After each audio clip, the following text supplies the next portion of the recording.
Last class and the class before, we sort of covered a lot in terms of understanding why. Like if you would talk to grandchildren about your childhood, they would think you're a few hundred years old.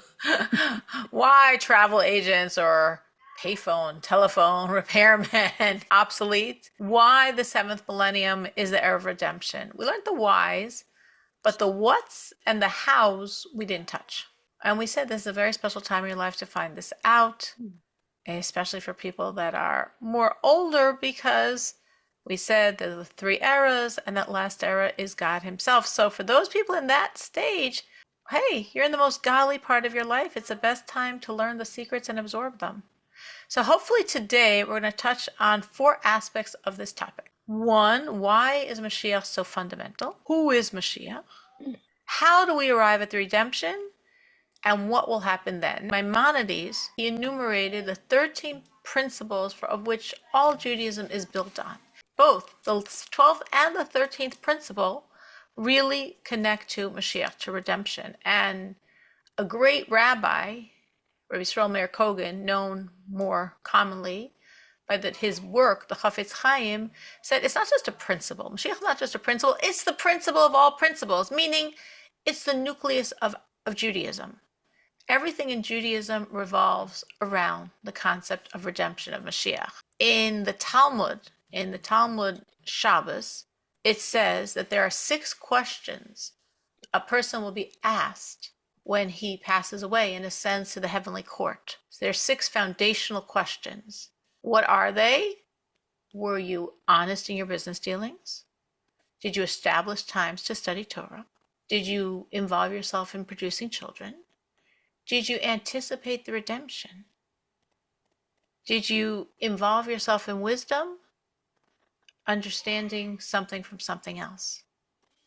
So that's one of the foundational questions we are asked when a person passes away. Did you anticipate the redemption's coming? Not ask, did you believe in Mashiach? That's not enough. Asking if you awaited, if you anticipated, if you expected Mashiach's coming. That's it. We established it. Mashiach is that foundational to Judaism. So the question is why? So for many reasons. Judaism is about serving God, connecting to God. Only with Mashiach can we actually really serve God fully. Now, in terms of the biblical commandments, there are 613 biblical, and we can do roughly half. About half of them we cannot do because they only apply when all the Jews are in Israel, when there's a temple, when we're in a state of ritual purity. Many, many commandments we can't do. So if we want to serve God, we're only at the halfway mark if we do everything 100%. So therefore, we need Mashiach. We need redemption. We need to serve God fully. More deeply, Mashiach is fulfillment of the entire purpose of creation. God created the world because He wanted here a home. A home means a permanent, as we've said this before, permanent revelation of His essence. Here, in this physical world, permanent revelation of essence. That's Mashiach. Only by Mashiach can God be permanently revealed in His very essence and being. So until Mashiach, the whole purpose of creation isn't fulfilled. He wants a home. He doesn't have a home yet. We're house hungry because He's house hungry. He wants His home. And we haven't given it to Him yet. And we have the complete revelation of Mashiach. God has fulfilled. He finally has achieved the reason why He did this 5,785 years ago. Even more, on another level, legalistically, Mashiach is fulfillment of Torah and the commandments. Spiritually, Mashiach is when God is completely revealed. Our physical eyes will see the unseeable, non-corporeal God. Everywhere we look, with everything we see, and most significantly within ourselves, we will see God. That's why it's the ultimate foundation, because Judaism is about a relationship, a connection between you and God, when He's completely revealed. That's when we'll have the ultimate ability to connect, to fuse, and to become one. Now, to appreciate Mashiach, we have to appreciate that the Jewish people have been in exile for almost 2,000 years. And sometimes people could feel, okay, I get it. That was the past. Yes, the Jewish history is very bloody, very brutal, very tortured. But, then when it was so bad, people needed an escape route. They needed Mashiach. But now we're safe. Now we're comfortable. Now, physically and spiritually, life is so good. We have religious freedom. We have prosperity. We don't need to be redeemed. Now, I don't know if anyone would say this now, post October 7th. I don't know if anyone could still feel this post October 7th. But if someone could, I don't know if anyone could. Because I think for all people who actually did feel this, I think October 7th sort of made them realize the fallacy of that comfort, of that sense of security. So I don't know if these statements are really being thought by too many people anymore. They used to be. People used to, honestly, a lot of people used to think like this. I don't know how many people think like this now. But the bottom line is, even when a lot of people thought like that, it wasn't true. We are not comfortable. We are in exile. Exile is not only, obviously, a physical locale. Exile is not a foreign nation ruling us. Exile is an ideology. It's a state of mind. We said that by Mashiach, we're going to openly see godliness. So exile is when we don't. When the physicality is crushingly overwhelming. When physicality takes up all our space. When physicality suffocates us with its substance. And because of that, the godliness, the spirituality, the morals, the ethics, they become amorphous, vague, peripheral to our lives. And as we've discussed before, this might be even more true for the Noahide, because at least for the Jew, just keeping up with the mechanics of all the commandments could still make you feel your day is full of serving God. But for the Noahide, even more so. Physicality could take up all the space. You could do the laws and have an overwhelmingly physical existence that seemingly suffocates the godliness. By Mashiach, God will be palpably perceived in this world designed to conceal godliness, this very physical world that we know of as having temptations and lusts and desires, in a world that nowadays people could view it as devoid of godliness. In exactly this world, in this physical world, godliness will be completely revealed. The highest revelation of godliness that can be. That in the place designed to conceal him will be the ultimate revelation of God's essence and being, of God himself. How do you process this? Meaning, how do you envision you will be when everywhere you look, you will see God? How do you think that's going to change you? I think it'll make me more aware of what I do. Meaning, when you're going I to would see want God, to be, you're going to be feeling like, whoa, I just so want to do everything perfectly right. I would not want to offend or desecrate Hashem in any way, shape, or form. And when you see him, it'll be such a constant reminder, he is right here with me. That's very true.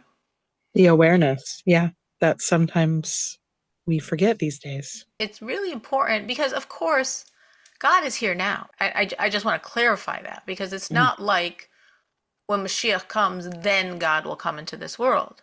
God is here now, and we're told that when you sit and study Torah, God's like, so to speak, sitting and studying right with you. And at any point, he's here. Where is he? Right here, right with you, in your room, in whatever, dark thoughts or places you're going to, he's right there. The difference by Mashiach, as Dixie is saying, is we're not going to forget, because we're going to see him. Because everywhere we look, in everything we look, what we will see overwhelmingly will be the spiritual energy. So we will remember what is also true now, that God is here with me. And I don't want to desecrate that sanctity. I don't want to desecrate that holiness. I don't want to disappoint him. I don't want to give him pain. I want to give him pleasure. I want him to feel, the Jewish word for it is nachas, joy, pleasure. So proud of us. So proud of each one of us. So joyous in each one of us. So glad to be with each one of us. So as Dixie is saying correctly, when Mashiach comes, it's going to be a no-brainer. There's no way to forget. But now we could try to think like that. The truth is, a very strong way to bring Mashiach is to live Mashiach. And really envisioning God's right here with me now, which is true, is going to help us lead a more Mashiach life now. So that was Dixie and Danielle's sense. Anyone else? How do you think you'll be different when God is going to be so completely revealed? How do you envision yourself? I think those, for me, those things that I worried about, or perfection that I thought I kept on failing with, those boulders on my back, and that they'll go away. It's to be in the presence, of Mashiach, that the happiness and that I will get from. And I don't know what that world is going to be like, but the things that I worried about, that it's not that important. Don't take life so seriously. Right, Linda. That's such a beautiful, not don't take life seriously, but you're absolutely right about not worrying. Worry is definitely a product of exile. Fear is a product of exile. And as we worry and we fear, we actually vitalize, we give energy to those things we're worrying over. And you're right, when we see God, it all becomes so insignificant. It fades away to nothingness.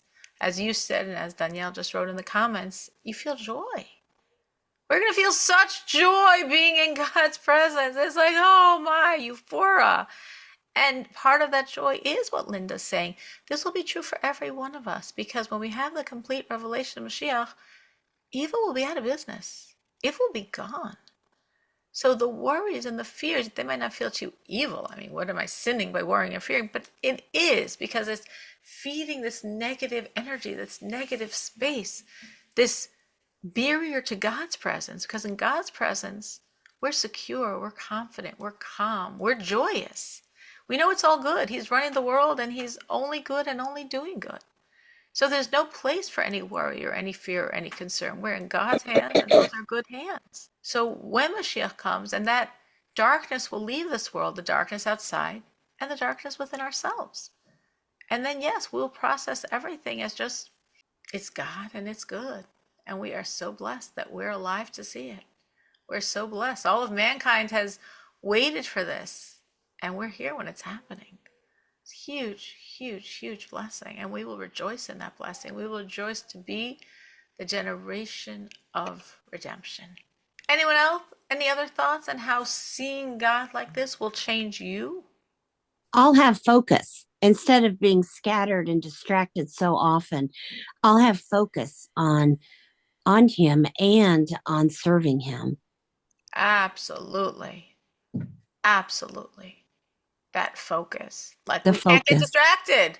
We're not going to space out. How could you space out? Wherever you look, you see God, Right. And yes, we do. The world is very good at distracting us. As Linda said, that small things take over a lot of space, and we worry and we fret and we spend a lot of time on it and energy on it. And in perspective, proportionately, it's so insignificant. But this is our life. We're always busy. We could be busy with very important things, or we could be busy with very trivial things. If we have more going on, we do things faster. If we have less going on, things take more time. So somehow at the end of the day, we're still busy. But what are we busy with? So yes, right. As Sabra said, I agree with that. I concur. I feel exactly the same. We'll be busy. We'll be busy with God. That sounds beautiful. Natalie? Well, something that I think that Chabad in particular is amazing about all of you guys, our teachers, is especially with the war and with the last month and everything that's happened. I've been in such a fog of not quite depression, but pretty darn close. And that's exactly what they want. That's exactly what the terrorists want. That's exactly what they're trying to do. But it's like you feel inhuman if you don't feel the pain of those things, but then not dwelling in that pain. And it's tough. It's tough not to just sit in it and dwell in it and mourn.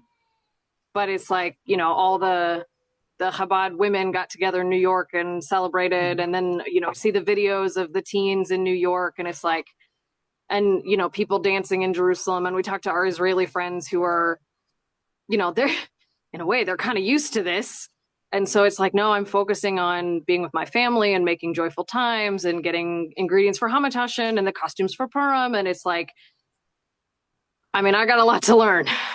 I mean, I hear what you're saying. So, number one, don't spend too much time on social media or news reports or all of that. Terrorists want to terrorize. That's why they're called terrorists. Their goal is to create psychological warfare, psychological pain. And they're really good at it. And every video they release is for that goal. That's why I don't watch any of their videos. I haven't watched any of the videos. Not since October 7th. I didn't watch one. Why should I watch? Why should I give them my energy? I know that's what they want. I don't have to give them what they want. We have to feel the pain enough to do more. To me, doing more primarily means saying more Psalms. Saying more Psalms, saying more Psalms, saying more Psalms. I feel tremendous pressure, especially since this whole insanity called a ceasefire or peace or whatever they're calling it. Got to say a lot more Psalms. It's a very dangerous time. Got to say a lot more Psalms. It's a very dangerous time. But that's it. That's it. I didn't watch the funeral. Not like that I don't care, but like I know that's not going to help my relationship to God. I know that's not going to help me create more salvation in the world. Because you're right, when you open yourself up to all that pain, you get stuck.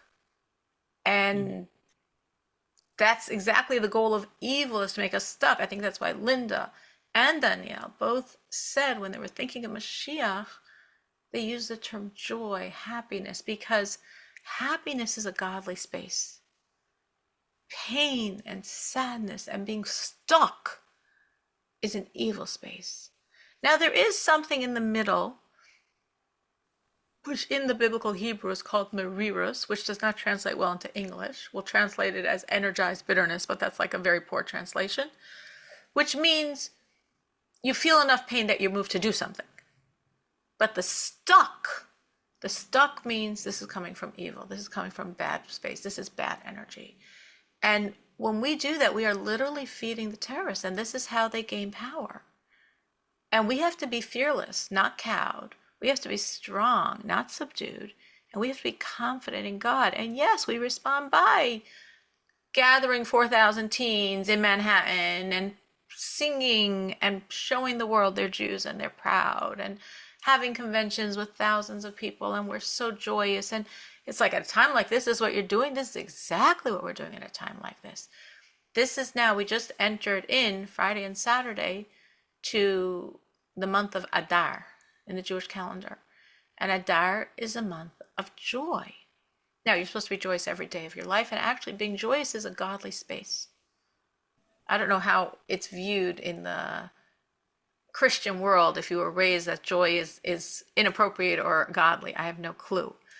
But in Judaism, joy is godliness. Joy is a godly space. God is only found where there's joy.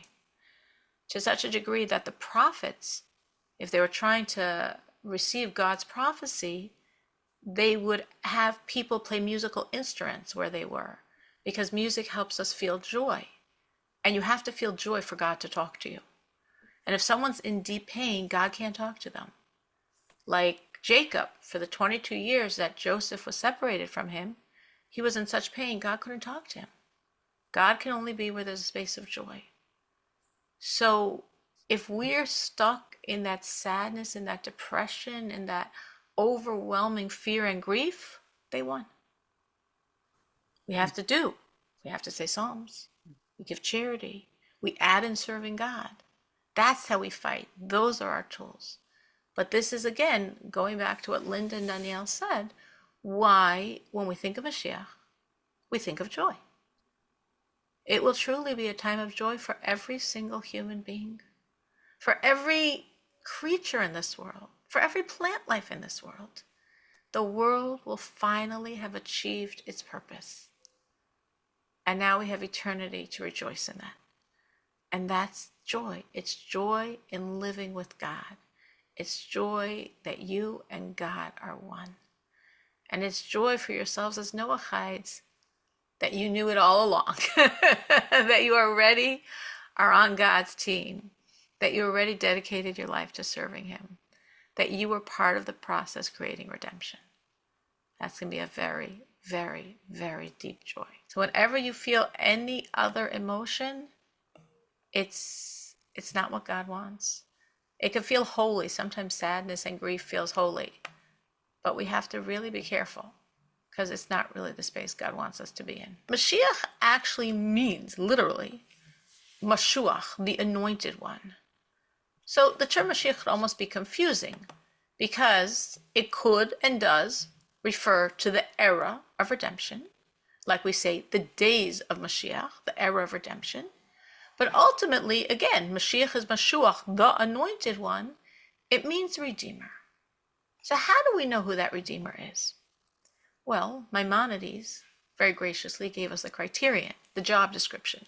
Speaking of Maimonides, we just finished, as the Something Lubavitcher Rebbe initiated, a cycle of learning all of the laws through Maimonides' works. It takes approximately a year, a little bit less. And it was just completed, the cycle was just completed Friday and restarted on Saturday. So this is really a time when Maimonides' energy is very strong. So it's nice to bring him in to the class. So Maimonides, in this magnum opus, he literally said, I'm giving you a work, it's 14 volumes. And within those 14 volumes, you can know how to serve God completely. Have your Bible, your scriptures, and my work, and you're good to go. And of course, in this writing is where Maimonides explained the laws of the Noahide. Our laws, our understanding of the Noahide comes exactly from Maimonides, exactly from this work. And this was actually describing the Noahide is in the last section of the laws that Maimonides writes. But the last 2 chapters of that last section are dedicated to Mashiach, like the crescendo, the climax. All of our work is coming for a certain point and purpose to fulfill God's purpose, God's vision and creation, Mashiach. So in those last 2 chapters, Maimonides writes the criterion, the job description of Mashiach. So what is that job description? 1, a Jewish leader. 2, a direct descendant of Solomon, the son of David. If you trace your lineage to David but not through Solomon, you're out. 3, as invested in Torah as David, his ancestor. 4, he returns the people to serving God. 5, he fights God's wars. Now I need 2 hands. 6, he's successful in fighting God's wars. 7, he builds the temple. 8, he gathers all the Jews to Israel. 8 criterion. The first 5 would make someone considered the presumed Mashiach. In the Hebrew legal terminology, it's called Becheskas Mashiach. We presume this person is Mashiach, and if Mashiach would happen now, if the era would happen, he'd be the one. A Jewish leader, direct descendant of Solomon, the son of David, invested in Torah as David, his ancestor, returning the people to God and fighting God's wars. A person does all of those 5, we're assuming he's the Redeemer. When he's successful and builds a temple and gathers the Jews to Israel, then he's the one. He is the absolute Redeemer. So it's interesting to note what is not on Maimonides' list. Any thoughts of what you would think Maimonides would say that he doesn't write? Any thoughts on like maybe what you think he would have written when he's describing Mashiach that he doesn't write? It's sort of hard to think of what's not there. Well, one thing he doesn't write is a miracle worker. Miracle worker is not a criterion, not for a prophet and not for Mashiach. Will Mashiach do miracles? Of course. Is that one of his job descriptions? Not at all. What also is not listed is wisdom. Now, Maimonides, in other places, Maimonides himself writes that Mashiach will be the wisest man of all times and the greatest prophet of all times. But that's not what he's listing as his job criterion. It's not the job criterion to do miracles, though he will. It's not the job criterion to be the wisest man of all times, though he will be. It's not the job criterion to be the greatest prophet of all times, though he will be. He will possess wisdom. He will possess prophecy. He will do miracles. But that's not his job criterion. The job criterion means, what does he need to do to be the Redeemer? What does it mean to be the Redeemer? How is he going to redeem us? Well, if you look at the job criterion, you understand how he's going to redeem us. You understand what redemption means. We're talking about a time when he is going to return the world to God. Who he is, the spirit leader, the spiritual leader, so holy, so godly, that he brings the world back to serving God, fights God's wars. What are God's wars? Are they fought with ammunition? Or are they fought with tanks? Are they fought with missiles? We're talking about fighting with godliness, fighting with our spiritual ammunition and returning the world to God. That is his job. That is how he will create redemption. Now, every generation has someone. There always has to be someone with a spiritual power to be the Mashiach. Because if there wasn't, what would happen if we're worthy of Mashiach? Well, suddenly a baby's going to be born and we're going to have to wait 20, 30 years till he grows up and can redeem us? No. There always has someone waiting in the wings. Now, to be more precise, the first 2,000 years of creation, Mashiach couldn't come. The second 2,000 years, from the year 2000 to 4000, Mashiach could come, but it wouldn't be the best situation because the world wasn't completely ready spiritually. But from the year 4000, we have been ready. And there's always someone waiting in the wings. That if the generation is worthy, if the generation pushes through and creates the worthiness for redemption, God will reveal himself to the potential Mashiach and send him. And in our generation, this is the Lubavitcher Rebbe, which is really easy if you cross-check the criterion, right? We had 1, a Jewish leader. Well, that's for sure. 2, a direct descendant of Solomon, the son of David. So he is. All the Lubavitcher Rebbes were direct descendants. The first Lubavitcher Rebbe, the Alter Rebbe, traced his lineage back to a great, great, great Jew you might have heard of or might not have heard of, called the Maharal of Prague. The Maharal of Prague traced his lineage all the way back to a great Jewish leader called Reb Sadia Gaon. And Reb Sadia Gaon traced his lineage all the way back to Solomon, the son of David. That was criterion 1 and 2. Criterion 3, invested in Torah mitzvos. I think we could put a check there. Volumes and volumes and volumes of the Rebbe's Torahs has been printed. Check it. Criterion 4, fixing the breaches of observance. Very obviously, he began what the world now calls the repentance movement, the tshuva movement, returning people to God. He initiated something we call mivtzayin, campaigns to get people to serve God. He has thousands of emissaries all over the world whose job is to bring Jews and non-Jews, as you know, closer to God. Institutions, schools, Chabad houses. They say, where could you find all over the world? Coca-Cola and Chabad. So seriously, he is the only one who takes responsibility for the world, for every Jew and for every non-Jew.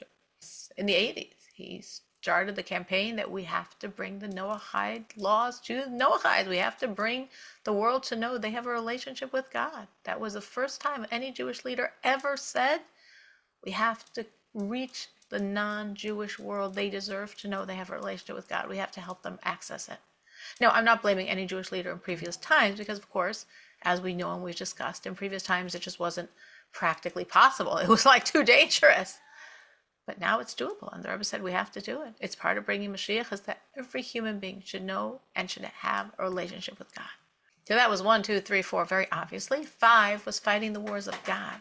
What were the wars that the Rebbe fought? I think the 3 main wars. 1, there's a war called, in the Hebrew we call it Mihu Yehudi, which was defining who is a Jew in the Israeli government. Another war that the Rebbe fought in Israel was not giving away any land that was conquered, that every inch, every scrap of land we must have. It could be ancestral holy land or could not be ancestral holy land, like Eilat, not necessarily ancestral holy land, but we need it for our security. And another war that the Rebbe fought and won was the war against communism. And the Rebbe kept an underground network of Torah alive in communist Russia.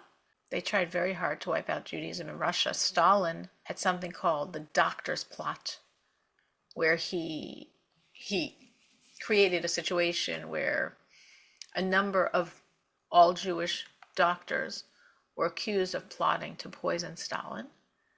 And there was tremendous anti-Jewish propaganda going on in Russia at that time. Could you imagine? They want to kill, Father Stalin, the revered, beloved Father Stalin. And this was all Stalin's plot to kill out every Jew in the Soviet Union. And his plan, he had this all planned out, this was all mapped out. 50% of the Jews will be killed in the natural uprisings of the population, just naturally expressing their horror at the thought of someone wanting to kill Stalin, natural uprisings created by the Russian government. And then the survivors, to protect them, we're going to take them away. They were planning on taking the rest of the Jewish population in Russia, the other 50%, in cattle cars to labor camps in Siberia. And their calculation was half of the Jews would die in the cattle cars, because this would be days and days of traveling without food and water. And the half, which means now a quarter of the Jewish population, the 25% that were not killed in the pogroms and were not killed in the cattle cars, they'll die in the labor camps. And this is how we solved the Jewish problem. And this was his plot. And this was in 1953. And he created this plot. He arrested these Jewish doctors, and he had them all tortured. And under extreme, extreme torture, they all confessed to plotting this plot to kill Stalin. Except one doctor, a woman. There was one doctor, a woman. And she refused to sign. She refused to confess. She understood what was going on. And it was inhuman how she survived day after day of torture. She refused to sign. Now, anyone else would say, okay, I got however many, I think maybe there were 12 doctors they arrested. I got 11 of them to sign. I can have the case without this doctor. No, that's not Stalin. Every detail has to be exactly like he wants. So day after day after day, they were torturing this woman to get her to sign. And God gave her inhuman strength. And day after day after day, she refused. Until Purim. The holiday of Purim is in 2 weeks. It was Purim of 1953, and the Lubavitcher Rebbe in Brooklyn, with spiritual power, killed Stalin. A lot of details, I don't know if we have time to go into it, but he was at a Hasidic gathering for Purim, and he said a story, and in the story he was saying that everyone was chanting. When you say hooray in Russia, you don't say hooray, you say hurrah, hurrah. Now, hurrah is 2 Hebrew words, which means he is evil.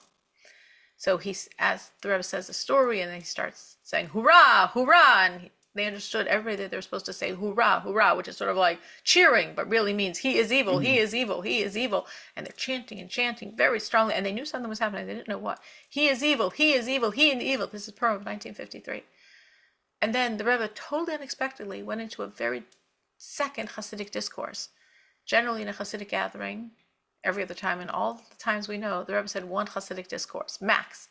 In this very special, unique, unusual Hasidic gathering, as we call it a Fabrenyan, the Rebbe said 2, one before the Hurrah story and one after.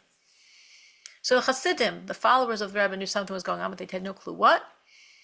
But according to the times that later came out from the Russian government, that's exactly when Stalin died. In his room, in Russia. They don't know why. Some brain aneurysm, stroke, who knows what happened. Gone. As soon as, now of course nobody was going to go into his room. Stalin killed people very fast, but eventually they're waiting and waiting for him to come out. His close circle that was in this house with him. And eventually they go in and they see he's dead. I'm sure they were all very relieved. And very quickly, they did many things, including totally dismantling this doctor's plot. They knew it was insanity. We're going to kill every Jew in Russia. I mean, what's America going to do to us? So they dismantled the doctor's plot. They said everyone was innocent. And because this woman, who was like the modern Esther, the heroine, who saved the Jewish people by refusing to sign, she held out until the energy of Purim. With the energy of Purim, the Rebbe was able then to kill Stalin. So this is just, I'm saying this story is a little bit long, but just bringing out this concept of what does this mean, fighting God's wars? How does Mashiach fight God's wars? Can I ask a question? Absolutely. What was her name? Has she ever been honored or whatever for what she did? I don't remember her name, and we refer to her as Esther, because we view her as the modern Esther. I could find her name. I have seen this story documented. But it's just amazing to think that a woman had that superhuman just vision and strength, rising above a physical body. Mm-hmm. Natalie, what were you going to say?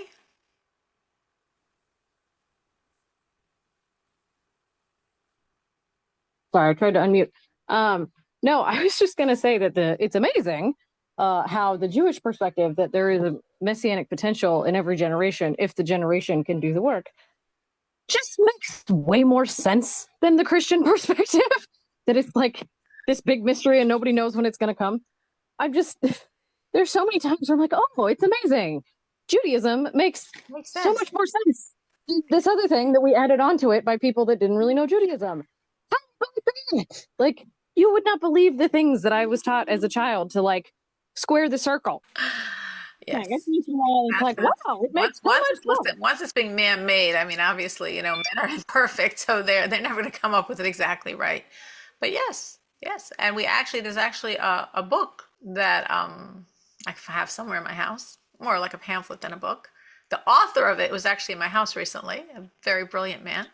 He came to speak in my synagogue, and he wrote a little pamphlet called Mashiach in Every Generation, and he lists throughout all the Torah writings, all people throughout all the generations, great Jewish leaders who were identified in their time by themselves or by other people as the Mashiach, as the Redeemer.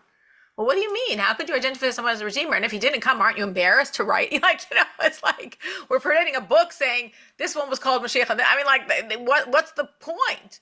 The point is to say that, yes, they were the Mashiach. They were rightfully recognized. It didn't happen because the generation wasn't worthy, but if the generation had been worthy, they were ready, they were there, and we could point a finger and say who they were because we have Maimonides' criterion. So we look at the criterion and you look around your generation and knowing the criterion, it's easy to weed out 99.999% of humanity, you know, to find someone that actually matches a criterion. And then it's like, okay, this is almost like God knew what he was doing. This is it. Absolutely. So I brought in that whole horrific and very remarkable incident in 1953 just to explain this concept of what do we mean by fighting God's wars. You know, what's he fighting with? He's fighting with spirituality. But fighting with spirituality, he killed Stalin. Actually, the Rebbe said that when communism falls, I think the Rebbe said this in the 60s, that when communism falls, you will know it's Mashiach fighting his war. Because Mashiach's wars are wars of peace. No army, no guns. And of course, we all know, you know, hindsight is 2020, that that's exactly what happened. That communism basically peacefully collapsed. You know, like who could have imagined this huge evil empire just like a balloon that popped, collapsed. But that's what happened. Rebbe says, when it happens, you'll know it's Mashiach fighting his wars. That's the only way to explain it. Criterion 6 was successfully fights God's wars, as of course we're giving examples, many successes. And then 7 and 8, 7 was building the temple and 8 was bringing the Jews to Israel. So in terms of building the temple, the Rebbe explained that if we look at Maimonides, when he writes these criterion, he actually uses an interesting expression. He says, he will build the temple in his place, which is sort of strange because Maimonides doesn't waste words. So either say build the temple or say build the temple in Jerusalem. What do you mean in his place? You build the temple in Brooklyn? Well, the Rebbe says, yes, that's what Maimonides means. That Mashiach, wherever he is in exile, his place, his synagogue, that's the temple in exile. And as he expands and builds up his synagogue, that's what Maimonides means, that he's building the temple in his place, which, of course, the Rebbe did when he expanded his synagogue, 770. That was the beginning of the fulfillment of that seventh criterion. And the 8th criterion, bringing the Jews to Israel, the Rebbe said has begun being fulfilled with the thousands of Jews that were able, thank God, to leave Russia and go to Israel with the collapse of communism. The Rebbe said that's the beginning. It's not the ultimate because I'm still in Chicago, you know. There's Jews all over the world. But we begin building the temple by Mashiach in his place, expanding his synagogue, the temple in exile, and we begin the return of the exiles with those thousands of Jews from Russia who went to Israel. So this process of Mashiach does not require Armageddon. It does not require destruction. It does not require mass war, starvation, deprivation. That doesn't have to be to bring Mashiach. Our goodness, our kindness, our service of God, our unity, our love, that can usher in the era. And this is the time for the entire world. The revelation of Mashiach, the revelation of God will be for all 8 billion mankind. All 8 billion mankind will accept his rule. You could think, oh, not him, not her. People will change. God will be completely revealed and everyone will change. Everyone will see it. Everyone will know. And they'll turn to you and say, why didn't you tell me? You'll say, I tried, you wouldn't listen. Everyone will see it. Everyone will know the truth. Everything will discard everyone else like this skin that will just slide off. That was the garbage of exile. It was actually interesting because I believe it's Maimonides that writes that the reason why Christianity has such power is that the world doesn't forget about the concept of Messiah. Of course, in a very wrong way, but at least the concept of Messiah is still remembered. But then, for all 8 billion mankind, world peace, world prosperity, all mankind will worship God. All lives will revolve around the spiritual. Everyone's life. Everyone's life will revolve around growth, moral growth.